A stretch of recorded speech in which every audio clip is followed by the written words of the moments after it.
दोस्तों, क्या हमारे देश की न्यायिक सिस्टम एकदम लाचार हो गया है? क्या देश की न्याय व्यवस्था बड़े बड़े नेताओं और मंत्रियों के हाथ में है? कुछ दिन पहले 16 साल का लड़का 2 मासूमों की हत्या करने के बावजूद कोर्ट उसे बाइज्जत बरी कर देता है और अब ये अनंत सिंह जो आज रिहा हो रहे हैं। कोर्ट ने इसे यह कहकर छोड़ दिया कि इसके खिलाफ कोई सबूत तक नहीं, जबकि इसके ऊपर हत्या, किडनैपिंग, इलीगल हथियार रखने के कई सारे केस दर्ज हैं। इसे देखने के बाद तो यही लग रहा है कि न्याय व्यवस्था सिर्फ पैसे वालों के हाथों की कठपुतली बन गई। बड़े बड़े नेता मंत्री जब चाहे तब पैरोल पे बाहर आ जाते हैं, चाहे वो राम रहीम हो या फिर केजरीवाल। वही एक गरीब आदमी झूठे केस में भी जिंदगी भर जेल में गुजार देता है, जैसा कि ये 2016 से ही कई केस में जेल में बंद था और आज इन्हें पटना हाई कोर्ट सबूत न मिलने के कारण बरी कर देती है। इनके ऊपर ऐसे ऐसे केस हैं कि आप सुनकर दंग रह जाएंगे। ये पहली बार 9 साल की उम्र में ही हत्या के आरोप में जेल गया था। आप सोच सकते हैं इसकी मानसिकता किस लेवल की होगी।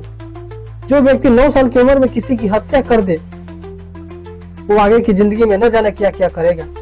फिर 15 साल की उम्र में दूसरी बार जेल गया। इस बार इसके ऊपर 7 हत्या और 4 अपहरण का केस था। इसके अलावा विस्फोटक अधिनियम जैसे बम के केस में भी जेल गया था। आपको बता दूं कि इसके ऊपर ईए का भी केस था। बताया जाता है कुल 39 केस था इसके ऊपर, फिर भी किसी को कोई सबूत नहीं मिलता। आप सोच सकते हैं किस तरह की हमारी न्याय व्यवस्था है। अमीर आदमी चाहे तो पैसे देकर जज को भी खरीद सकता है, बट गरीब आदमी क्या करेगा? आप समझ रहे हैं ना। आपको बता दूं कि इसकी राजनीतिक करियर बहुत शानदार रहा है। इसने जितने भी चुनाव लड़ा जीत गया। 2005 में जदयू के टिकट से जीतकर पहली बार विधायक बना, फिर 2010 में दोबारा विधायक बना। 2015 में टिकट नहीं मिलने के कारण निर्दलीय चुनाव लड़ा, फिर भी जीत हासिल की। इसके बाद 2020 में राजद के टिकट पर चुनाव लड़ा और जीत गया। इसके 2 साल बाद ही 2022 में इसके यहाँ से AK-47 में बुलेट प्रूफ जैकेट मिलने पर आपराधिक मामले में दोषी सिद्ध होने पर सिविल कोर्ट ने इसे 10 साल की सजा सुनाई थी। इस फैसले के खिलाफ अनंत सिंह ने पटना हाई कोर्ट में याचिका दाखिल की थी और आज सबूत नहीं मिलने के कारण उसे बाइज्जत बरी कर दिया जाता है। यहाँ पर एक सवाल खड़ा होता है दोस्तों, इसके ऊपर इतने सारी गंभीर केस होने के बावजूद कोर्ट इसे बाइज्जत बरी कर देती है, तो क्या हमारे न्याय व्यवस्था पर सवाल खड़ा नहीं होता?